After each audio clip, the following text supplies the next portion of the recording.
जरा तसव्वुर कीजिए एक ऐसी जगह का जहां दिन के वक्त तो बिल्कुल जन्नत जैसा सुकून होता है, लेकिन रात होते ही एक ऐसी खौफनाक खामोशी छा जाती है जो सीधा रूह में उतर जाए।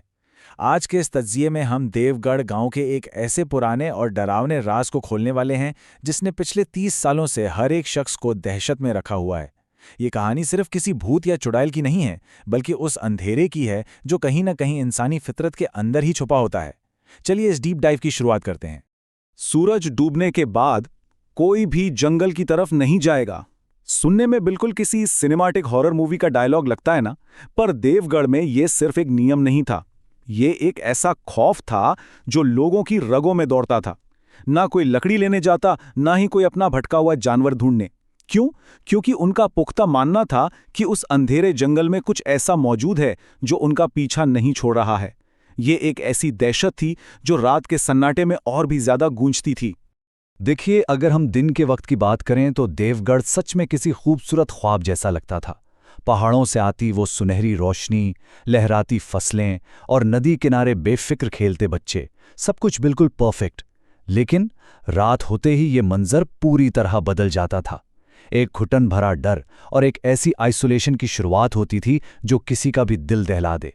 दिन का सुकून अचानक रात के खौफनाक अंधेरे में तब्दील हो जाता था। और ध्यान दीजिए, ये डर कोई नए या कुछ दिनों की बात नहीं थी। पूरे 30 साल, 3 दिहाइयों तक एक अनदेखा साया इस गांव पर मंडराता रहा। सोचिए, 30 साल का लंबा वक्त किसी भी अफसाने या वहम को एक ठोस हकीकत में बदलने के लिए काफी होता है।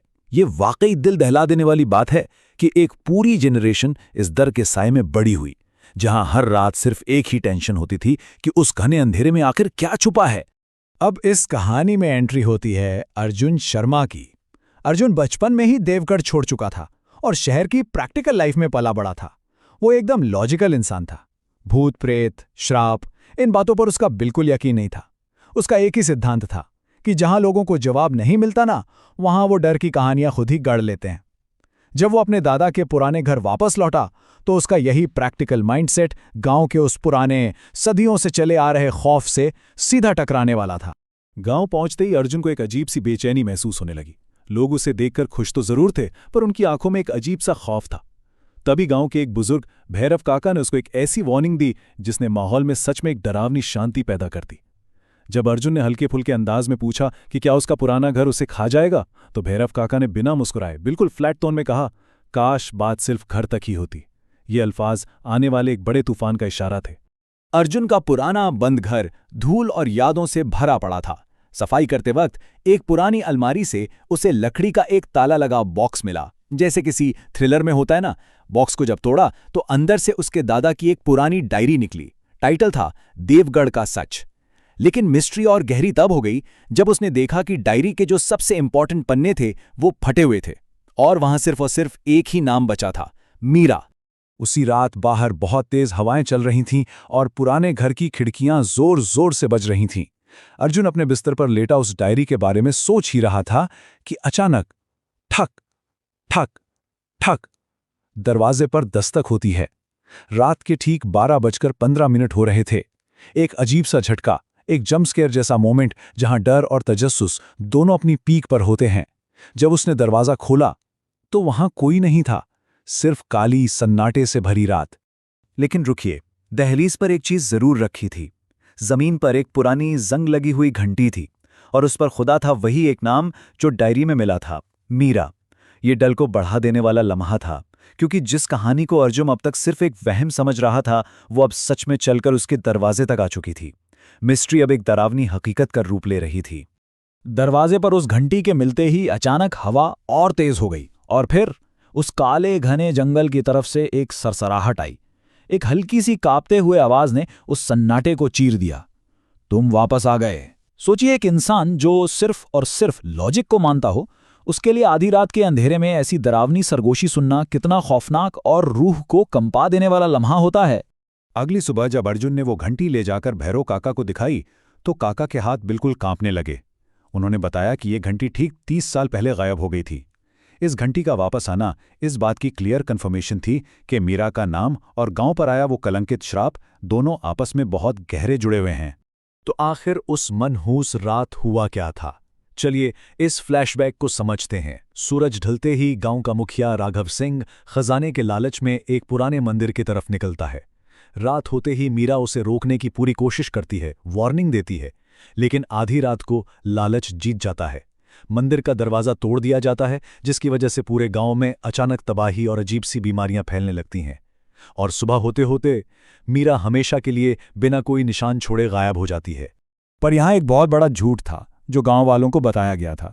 सबका मानना था कि मीरा गांव को श्राप देकर जंगल में गायब हो गई, लेकिन हकीकत बिल्कुल उल्टी थी। असल में मीरा ने राघव को मंदिर का राज खोलते और गांव की तबाही का सबब बनते हुए देख लिया था। वो किसी को श्राप नहीं दे रही थी, बल्कि गांव को उस तबाही से बचाना चाहती थी। कहानी ने तब एक फाइनल मोड़ लिया जब अर्जुन को दादा की डायरी के वो बाकी फटे हुए पन्ने मिल गए। उनमें लिखा था, मीरा के साथ अन्याय हुआ, सच छुपाया गया। जब तक सच दुनिया के सामने नहीं आएगा, देवगढ़ आजाद नहीं होगा। अब आप समझ रहे हैं, ये तजिया सिर्फ एक भूत की कहानी पर मबनी नहीं था।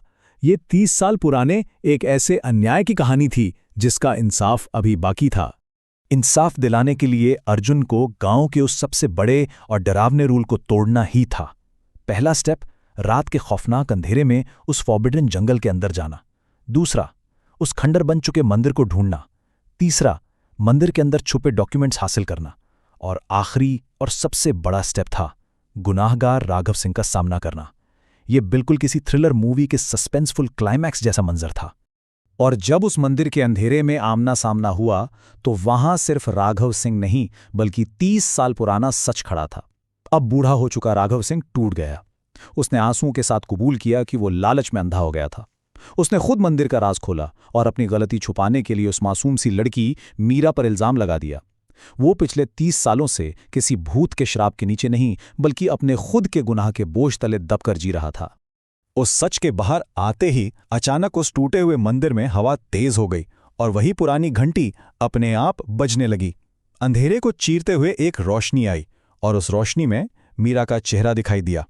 लेकिन पता है, उस चेहरे पर ना कोई डर था, ना ही कोई बदले की आग। वहां सिर्फ एक गहरा दुख था। वो आत्मा किसी से खूनी बदला नहीं लेना चाहती थी। उसे सिर्फ अपना खोया हुआ सच और इंसाफ चाहिए था। यहां इस पूरे एक्सप्लेनर का सबसे बड़ा साइकोलॉजिकल टेक अवे आता है। असल में एक श्राप या कर्स होता क्या है? ज्यादातर वक्त ये कोई सुपरनैचुरल चीज या भूत का बदला नहीं होता। ये दरअसल इंसान का अपना छुपाया हुआ सच होता है। एक ऐसी झूठी कहानी जो लोग अपने लालच, गुनाह और नाइंसाफी को कवर करने के लिए बुनते हैं। खौफ का इस्तेमाल तो हमेशा सच्चाई को दबाने के लिए एक हथियार के तौर पर किया जाता है। अगली सुबह तक गांव के सामने पूरी हकीकत आ चुकी थी।